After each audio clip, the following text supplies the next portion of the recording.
Sanbonani Mzansi, Dumelang. Welcome to another energizing episode of the Health Club, your weekly dose of insight and inspiration powered by GEMS. I'm your host, Clement Manyetela, and today we're talking about something we all take for granted until it takes a toll on us: rest, recovery, and reclaiming our energy. Whether you're a parent running on empty, a student glued to a screen, or someone trying to find balance between work and wellness, this episode is for you. We're unpacking the science of sleep, the importance of movement, and the real stories of everyday people reclaiming their health one step at a time. So, grab a cushion, take a breath, and stick around. This is the Health Club. Just like you would eat, drink, you need to sleep, because the average adult spends about 26 years of their life sleeping. It makes you focus because really running work on your thinking as well. Like sometimes you just put your head down for 20 minutes and then when you wake up like, yo, I can chase an elephant and its children. Welcome back to the Health Club. Today we're unpacking one of the most underestimated pillars of good health: sleep, rest, and recovery. In a world that rarely slows down, many South Africans are carrying invisible burdens: sleepless nights, constant fatigue, and the long-term effects of chronic stress. But what does it really mean to rest, and why is it essential to our well-being? Joining me now is someone who understands the science behind it all and how proper rest can transform our health from the inside out. We've got Dr. Nira Bika, who is a clinical neurophysiologist at Mediclinic Sandton. Dr. Nira, thank you so much for making time for us. Thank you so much for the warm welcome to the Health Club. Okay, let's start with the basics, Doctor. When we talk about rest and recovery from a health perspective, what do we really mean? Well, I often tell my patients that sleep is our magical human superpower. And it's that golden thread that links health and wellness to our bodies. So when we look at the epidemiology of sleep, we're looking at the different stages of sleep that a human brain undergoes, and that's REM sleep and non-REM sleep. And these stages of sleep predicts the quality of our sleep, and the time spent in these different stages help us have a better, restful night's sleep. Yeah. So quality is really important. So obviously, I mean, you know many South Africans are juggling so many things. There's work, there's family, there are other responsibilities as well. How does chronic stress and just the lack of that proper sleep and rest actually affect our mental health and even our physical health? Yeah, most definitely it does affect, because when research has been done on a sleep-deprived brain, they have found shrinkage in the lobes of the brain. Because the lack or sleep deprivation, like we call it, increases your anxiety levels, decreases your concentration. It affects every aspect of your life. And then your daytime functioning becomes an issue, where you have slumps in your day, you become irritable, you fall asleep at the wheel, your immune system becomes compromised, and then you fall into the high-risk category of cardiovascular diseases. So, research shows us from human beings that sleep less than 7 to 9 hours, they fall into a high-risk category where their longevity and mortality rate is affected. So when you say less than 7 hours, so for you to have had good quality sleep, how many hours is that, and what characterizes that? And so what's the difference between quality sleep and just normal sleeping? Sleep is a natural process that occurs, so we have to have the right sleep environment. So we are looking at external factors, we're looking at the temperature, we're looking at the actual environment we're sleeping in that's got to be conducive to sleep and actually promotes sleep. So your temperature definitely plays a role in that, But also, like you said, in a society that is infused with cortisol and adrenaline and deadlines, we have to have a wind down time prior to bedtime. You have to have a strict sleep schedule prior to going to bed. And I wonder what shift is also necessary socially and culturally as well, because in some families, when you are sleeping and you're taking your time, you're considered as lazy and unproductive. So what do we need to shift socially and culturally so that, and we're not saying people must be sleeping for 100 hours a day, but when they are sleeping and taking time to rest, it's not seen as you're being unproductive, you are lazy. I think here again, culturally, we need to educate our parents, grandparents, that we need sleep and the effect of sleep on the brain, that you, just like you would eat, drink, you need to sleep. Because the average adult spends about 26 years of their lives sleeping. And that's a long time. And when you understand the physiology of the brain and how it works and how for you to function and perform your duties effectively during the day, you need good sleep. Yeah. Let's talk about what medical aids can do. There are medical aids like GEMS that are always looking to support their members. How do they support people in creating healthier routines and also, I suppose, routines around rest and recovery? Sleep deprivation and sleep disorders is a huge burden on our healthcare system. So also by creating awareness, and there are tools that we can use to educate the public. There are apps that can be created where patients can almost identify themselves and have accessibility, be now with technology, be it telephonically, have a telephonic consult, have that available communication. And also having connectivity in our townships where we can assist people with whatever the sleep disorder is, in their homes. So home-based is definitely a place where we could start. That really puts things into perspective. Sleep isn't a luxury, it's a lifeline. But how does all this look in real life? How does sleep, or lack of it, affect people working unpredictable hours, balancing multiple responsibilities? Well, Kwena Mwabelo, a familiar voice and face in South Africa, has lived that experience. As a radio host on air in the early hours of the morning, he's had to confront serious sleep challenges. Here's how he's managed to take back control of his nights and his health. My name is Kwena Marara Mwabelo. I'm a radio and television practitioner with about 35 years in the industry. The problem with my line of work is that I could never get a full 8 hours of sleep, right? And that's when I realized that it's affecting me. So what my coach taught me was that you can get quality sleep. You know, it's not about quantity, but if you get quality sleep for 4 hours, you can perform better or the same way in comparison to Mutu or who got 8 hours of sleep.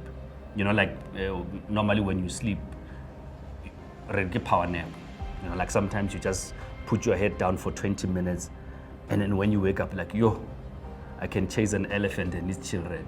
You know, and that's exactly how the quality of sleep is very important. I work a 3 to 6 shifts. I wake up at 2 in the morning. I have to be at work before that. 3 o'clock, I'm busy engaging with people that know better than me about politics and Trump and Ramaphosa and all those things. Now, if you are not properly tuned in, you will struggle with those things. So I've been able to readjust and make sure that my work, I perform optimally, and I mean, I've successfully done that over the years. Find out what works for you. If you exercise, change your diet, sleep early, eat early, stay away from technology at least 2 hours, an hour before you sleep. Because technology, you're watching a movie and all those things, your brain is still very much activated and it takes time to shut down. So those are the little things that you can do that do not necessarily need you to go and consult and do all those things. Eat early, allow your body to take its time and rest on its own, but prioritize sleep. Prioritize sleep, like make time for it. You know, like how a person who runs Comrades Marathon, for you to perform well on Comrades Day, you have to prioritize exercising and exercising. So the same thing with your sleep. You have to make sure that you get quality sleep almost every night.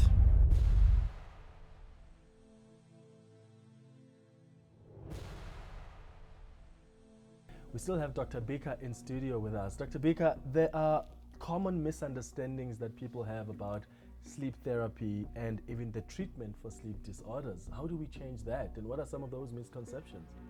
I think our general public just glamorizes being busy, multitasking, and they almost are boastful of those things. We all need rest, recuperation, regeneration. We need to delete the day and start off fresh and reinvent ourselves every single day.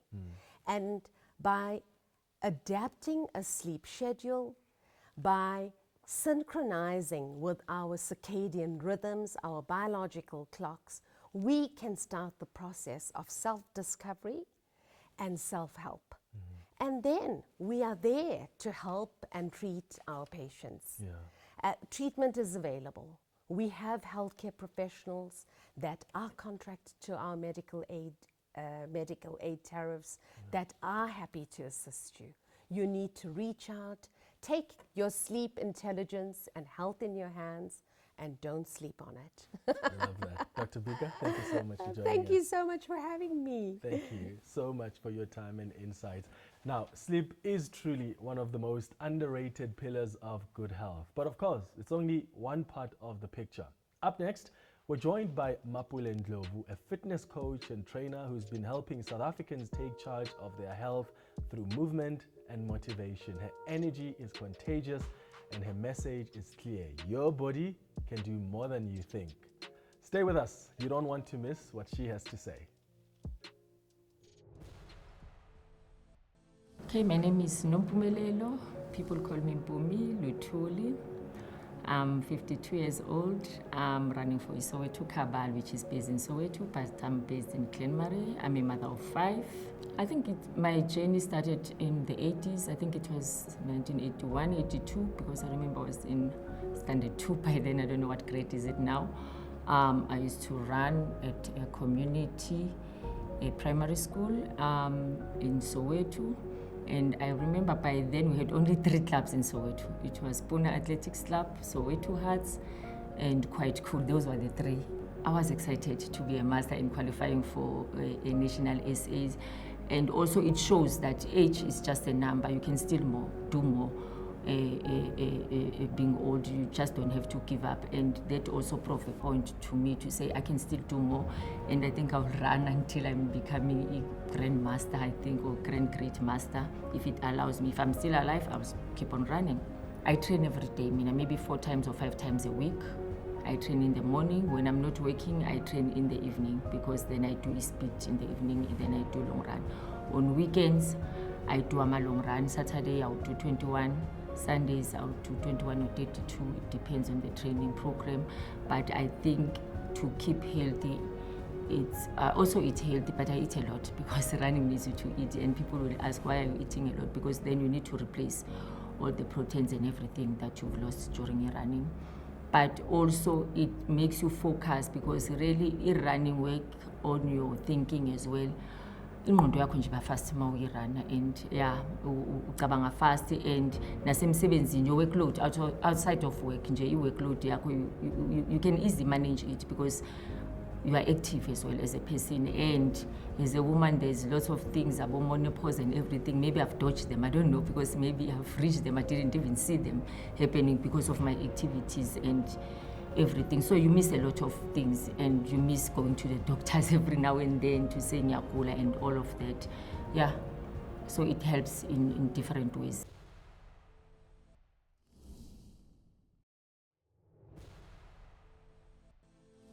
Welcome back to the Health Club. Now, we've just seen how Mpumi Lutuli's fitness journey with the Soweto Cabal has reshaped her life. A powerful reminder that movement is medicine, because while rest is essential, it's movement that builds strength, resilience, and long-term health. Joining us now is someone who lives and breathes that philosophy, Mapule Ndlovu. She's a personal trainer and wellness advocate whose energy and expertise have inspired thousands of South Africans to take control of their health. Mapule, thank you so much for joining us. Thank you so much for having me. Do you have a lot of people that come and say, I am so stressed, I'm so fatigued, and how do you help them? Do they actually understand that there's a link between movement and mental clarity? But that's mainly the reason why one is stressed and fatigued, is because they're not moving. Because our bodies are designed to be active. We're not designed to just be chilling. It's important that we move for circulation. It's important that we move for productivity. I know a lot of the times people assume that when you're tired, you shouldn't be doing anything. You're tired solely, and I like the fact that you were talking about sleep, which is also the big part of being active and fighting fatigue and stress. You have to be able to, you have to sleep, but also movement is as solely as important as resting. Yeah. Because it helps with circulation, it helps with chronic illnesses, it helps with mental clarity. The endorphins, once they kick in, you are more productive after your workout. I know you need to use energy to have energy. It sounds weird, but it's worth it. It works. Yeah, those happy hormones, when they come in, you don't regret it at all. Yeah. You've worked with different people, young, old professionals. What's the one thing that you wish most South Africans actually understood about fitness? If only people understood that fitness is not just about the body, like the external. There's more. This is just the cherry on top. If you understand how many benefits you get from having an active lifestyle, I wish I could just bottle and just sell it to everyone.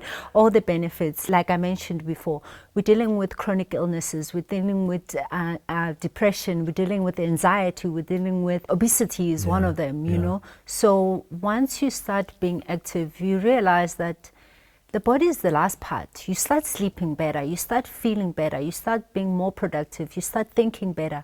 There's a lot of other things that you benefit from there, and you are confident and you're more productive. I think every company would want to have staff that's more productive. Yeah. So hence it's important that you emphasize the importance of movement and active lifestyle. Yeah, and maybe someone is watching us and saying, yeah, Mapule, I hear you, but it's easier said than done. You often tell us just get moving, but it feels overwhelming to me. So where do they begin? For someone who says, I want to try this thing of movement, but it feels overwhelming, where do they start? Start with something that you enjoy. If you are someone that likes dancing, there's so many things. Fitness is not just narrow, it's broad. There's many things that you can do. Now there's these popular running clubs, there's clubs that you can be a part of. Yeah. Find a community, find a trainer, be a part of a social club. Yeah. Accountability partner also. Yeah. Yeah. Your sessions are known for being full of energy, for being full of heart as well. How do you show up for different people every day? What motivates you? How I got into fitness, it was very weird. It was just a point of borderline depression where I didn't have clarity. I didn't know what I'm doing with my life. I needed answers, and I just started running. Just as an emotional release. You know, when you don't know what to do, I was just running for that. And that helped me and changed the whole trajectory of my life, where now I would run to inspire people. I would exercise to inspire people. And also because I know the feeling, I know what you get out of it. That on its own, why wouldn't I want to feel good? Why wouldn't I want to feel confident? Why wouldn't I want to feel great about myself, you know? And if that translates to other people being inspired and starting to change their lives, I mean, I can't even ask for more. Are there other transformational stories that have stayed with you? Someone who's worked with you and maybe through movement their lives were transformed. There's so many. I think each and every single day, the clients and people that I get to interact with, they keep throwing gems on. I feel good about myself. I now sleep better, and my high blood pressure is banished now. I'm not diabetic anymore, because you get to that point where, you know, you're dealing with people who are suffering from chronic illnesses. It's just that people feel like a transformational story must always be about what everybody else sees. No, transformational story is now I can sleep better, you know. Now I see myself in a better light. Like, I'm more confident. Now I'm more productive. Now I have clarity. Very little things like that. And I always encourage people to celebrate small things, so that the big things, when they come, it's like, yeah, even more celebration. It's an add-on. Absolutely. Mapula, thank you so much for joining us. Your passion, your heart really is contagious. Thank you, thank you. I really appreciate it. And I hope that, if anything, remember that you are working towards being a better version of yourself. Don't compare yourself with the next person, because you don't know what they're dealing with, and you actually don't know their goal. Thank you. Well, she's reminded us that choosing wellness doesn't require perfection, just intention, whether that's prioritizing rest or getting your body moving. Now, speaking of making health more accessible, let's take a look at what GEMS is doing this week to support members and help families live healthier, fuller lives. Here's your GEMS news update. In this edition of GEMS News, we explore the connection between sleep, fitness, and recovery. Sleep, regular exercise, and proper recovery form the foundation of good health. Physical activity enhances fitness, reduces stress, and boosts energy levels. Equally important is quality sleep, which supports mental well-being, immunity, and physical recovery. Developing these simple habits, such as regular bedtimes, consistent exercise, and sufficient rest, can greatly enhance your health. GEMS provides resources to support your journey through our wellness programs. Speak to your healthcare provider for advice on healthy sleep and fitness practices. For more information, visit the GEMS website or contact us through our social media channels. And that brings us to the end of today's episode of the Health Club. Remember, having medical aid doesn't mean you can neglect the basics like rest, movement, and mindfulness. It means you have a partner in your wellness journey. GEMS is here to support you, not just in times of illness, but in staying well. So tap into your benefits, stay informed, and take charge of your health, because you're never walking this path alone. Till next time, stay well, stay active, and take care.